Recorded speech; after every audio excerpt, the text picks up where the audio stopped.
এই ভিডিওটা ভীষণ কালেকটিভ রিডিং এবং ভীষণ কালেকটিভ কিছু মানুষের জন্য। আপনি যদি এঞ্জেল নাম্বারসের মধ্যে 888 নাম্বারটা একদম রিসেন্টলি কোথাও দেখে থাকেন, লাস্ট 1 মাসের মধ্যে যদি আপনি 888 এই নাম্বারটা কোথাও দেখে থাকেন, তাহলে এই ভিডিওটা আপনার জন্য। এবং আপনার জন্য নিশ্চয়ই এখানে শনিদেবের তরফ থেকে কোনো না কোনো মেসেজ রয়েছে, মহাদেবের তরফ থেকে কোনো না কোনো মেসেজ রয়েছে। প্লিজ ওয়েট করে যাবেন যে আপনার জন্য কি আসছে।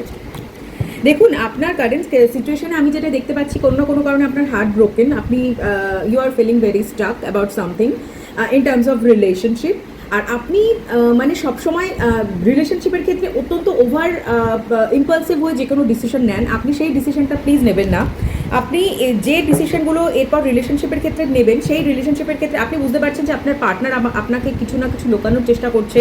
আপনার সেই জন্য রাত্রিবেলা রীতিমতন অ্যাংজাইটি হচ্ছে, আপনি ঘুমোতে পারছেন না। কিন্তু আপনাকে বলা হচ্ছে আপনি প্লিজ এইবার যে ডিসিশনটা নেবেন না, সেই ডিসিশনটা প্লিজ ইম্পালসিভ হয়ে নেবেন না, একটু প্র্যাকটিক্যাল ওয়েতে সেই ডিসিশনটা নেবেন ইন টার্মস অফ রিলেশনশিপ। ঠিক আছে, আমি জানি না এগুলো এই রিডিংটা কটা মানুষের সাথে রেজোনেট করবে, কিন্তু যদি রেজোনেট করে অবশ্যই আপনি সেটা কমেন্টে জানাবেন। Thank you.